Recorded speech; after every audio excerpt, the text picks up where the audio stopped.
நம்மளே big Boss season 9 பார்த்து கொண்டிருக்கிற உங்களுக்கு இந்த வீடியோ உபயோகமா இருக்கும். கமருதீன் யார், எப்படிப்பட்ட கேரக்டர்? ஏனென்றால் இப்ப சமீப காலமா கமருதீனை பற்றி தான் அடிக்கடி செய்திகள் வந்துட்டு இருக்கு. அவர் என்ன முட்டாளா, ஏன் இப்படி சிரிக்கிறார் என்ற கேள்விகள் உங்களுக்கு எழுந்திருக்கும். அதே சமயம் கனியை பற்றியும் இந்த வீடியோல பார்ப்போம். முதல்ல கமருதீன் யாரின் ஒரு ESTP கேரக்டரா, MBTI பர்சனாலிட்டிஸ் கேள்விப்பட்டிருப்பீங்க. அதுல ஒவ்வொரு மனித குணங்களையும் கேரக்டர்களாக பிரிச்சிருக்காங்க. அதுல கமருதீன்ன்றவர் ESTP கேரக்டரா, ஆக்ஷன் ஓரியன்டா தான் இருக்கிறார். ESTP கேரக்டர்ன்ற ஒரு குணமே வந்து ஆக்ஷன், ரியாக்ஷன், ஆக்ஷன். பின் விளைவுகளை யோசிக்கிறே இல்லை. கமருதீனும் பின் விளைவுகளை சியோசிக்கிறே இல்லை. யாரோடையாவது வாக்குவாத படைக்க அவர் விடுற வார்த்தைகளை பாருங்க, கொஞ்சமாவது உள்ளுணர்வு உள்ளவன் வார்த்தைகளை யோசிச்சு விடுவான். கமருதீனை பொறுத்தவரையில் ஒன் த ஸ்பாட் வார்த்தைகள் அடிக்கிறார். அது வந்து ESTP கேரக்டர் என்ற ஒரு உதாரணம். அதுக்காக அவங்க கெட்டவங்க ரெண்டு இல்லை. இப்ப நீங்க பாத்தீங்கன்னா பலருக்கு உள்நோக்கம் இருக்கு, பழி வாங்குற குணம் இருக்கு. ஆனால் இந்த ESTP கேரக்டருக்கு பழி வாங்குற குணம் இல்லை, உள்நோக்கம் இல்லை. அது ஒரு பிளஸ் பாயிண்டா தான் நீங்க பார்க்கணும். விஜய் சேதுபதிக்கு முன்னால எப்படி தன்னுடைய ஃபீலிங்ஸை அல்லது நடந்த விஷயங்களை தனக்கு சார்பா எடுத்து சொல்ல கூட தெரியல.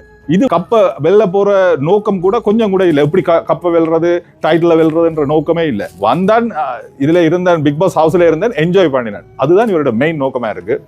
தூர நோக்க திட்டம் எதுவுமே இல்லாதவர் தான் கமருதீன். அது ESTP கேரக்டர் ஒரு குணம். ஆன் த ஸ்பாட் அந்த இடத்துல என்ஜாய் பண்றது. அதோட நீங்க பாத்தீங்கன்னா ட்ரெஸ் சென்ஸ், ESTP கேரக்டர் ஒரு மிகப்பெரிய பிளஸ் பாயிண்டே. நல்ல கலர்ஃபுல்லான உடுப்புகள், மேட்சிங்கான உடுப்புகள், சூட்டபிளான உடுப்புகள் போடும். இந்த டாஸ்க் எல்லாமே பாத்தீங்கன்னா கமருதீன் நல்லா தான் செய்யற, பெஸ்டா செய்யற டாஸ்க். அதே சமயம் ஒரு சின்ன இடத்துல, ஒரு கொன்வாயின் இடத்துல நீங்க இப்படித்தான் இதுல இருக்கணும்னு சொன்னீங்கன்னா அதுல அவரால் நிக்க முடியாது. இப்ப ஒரு பிக் பாஸ் சீசன் 1ல ஒரு பஸ் டாஸ்க் கொண்டு வந்துச்சு.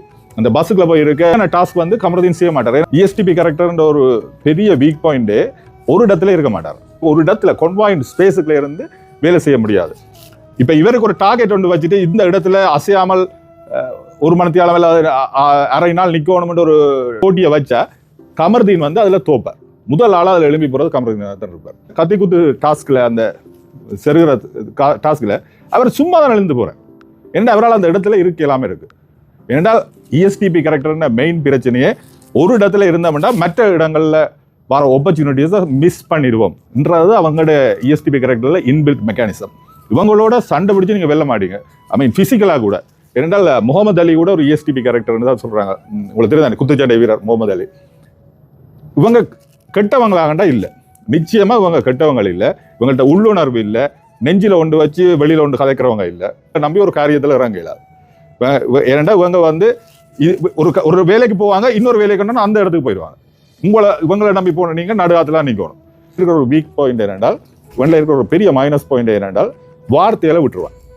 வார்த்தைகள் வந்து on the spot, ரியாக்ஷன்ல குட் ESTP. ஓகே, அடுத்தது வந்து கனியை பார்ப்போம். கனி திரு கேரக்டர் வந்து என்ன பொறுத்தவரையில INTJ கேரக்டர் தான் நினைக்கிறேன். ஏனென்றால் பிளானிங், திட்டமிடுறது வந்து சூப்பரா திட்டமிடுறாங்க. மிஷன்ல அவங்க தூர நோக்கு பார்வை. INTJ கேரக்டருக்கு இருக்கிற மெயின் பிளஸ் பாயிண்டே தூர நோக்கு பார்வை. அவங்களோட கனி திருன்ற தூர நோக்கு பார்வை டைட்டில் காட்ட நோக்கி போயிருக்கு. அதுக்காக ஒவ்வொரு காயிலையும் எப்படி நகர்த்தணும்னு கனிக்கு தெரியுது. ஆனா அவங்கள்ட்ட இருக்கிற ஒரு மிக வீக் பாயிண்ட், இதுல பாசம் மாதிரி இந்த பிக் பாஸ் வீட்ல அவங்க போர்ட்ரே பண்ணப்பட்டாலும் அவங்கள்ட்ட பாசம் இல்லை. INTJ கேரக்டர்கள்ட்ட பாசம் இல்லை. அந்த பாசம் வீக்கா இருக்கிறதால தான் அந்த சாப்பாட்டுல உப்பு போட சொல்ல அப்படியே கொண்டு உப்பை கொட்டின இந்த ஃபீலிங்கை உணர்ந்து அப்படி உப்பு போட மாட்டாங்க. அவே அவங்கள்ட்ட பாசம் இல்லை. இதுல ஏதோ பாசமான ஆள் மாதிரி போர்ட்ரே பண்றாங்க, ஆனா பாசம் இல்லை. ஆனா ஹைலி இன்டெலிஜென்ட். அவங்களோட இன்டெலிஜென்ட்டை வந்து நீங்க புத்திசாலித்தனத்தை வந்து INTJ கேரக்டரை அசைக்கவே முடியாது. அவங்கள்ட்ட ஒரு வீக் பாயிண்ட் என்னன்னா, பலரும் பல ஒப்பீனியன்ஸை குரூப் திங்கிங்குக்கு அவங்க குரூப்ன்ற வழியிலே போயிடுவாங்க. குரூப் திங்கிங்கை தான் ஏற்றுக்கொள்வாங்க. இவங்க வந்து INTJ கேரக்டர்ஸ் வந்து நீங்க பாத்தீங்கன்னா நல்லா பணம் சேர்ப்பாங்க. ஆனால் எங்கேயாவது ஒரு பிரமிட் ஸ்கீம், ஏதாவது ஒரு ஸ்கீம்ல ஏதாவது ஒரு லேண்டை வேண்டி லாஸ் பண்ணிடுவாங்க. எங்களை உயர்த்தி வச்சு நீங்க பேசுனீங்கன்னா அவங்களுக்கு ரொம்ப பிடிக்கும்.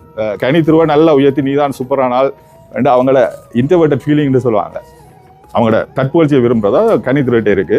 கனி திரு INTJ என்று நாம் வந்த உடனே கண்டுபிடிச்சிட்டேன். என்னடா ஓப்பனிங் டே அன்றைக்கு வந்து அதுல ஒரு புக் வச்சிருக்காங்களா, அதுக்கு முதல் வந்தவங்க எல்லாருமே அதை கண்டுகொள்ள இல்லை. கனி திரு தான் அந்த புக்கை போய் வாசிச்சு டாஸ்கை படிச்சவங்க. ஏன்னா அவங்களுடைய இன்டெலிஜென்ட் ஹை, அதோட குரூப் திங்கையும் எடுத்துக்கொள்வாங்க.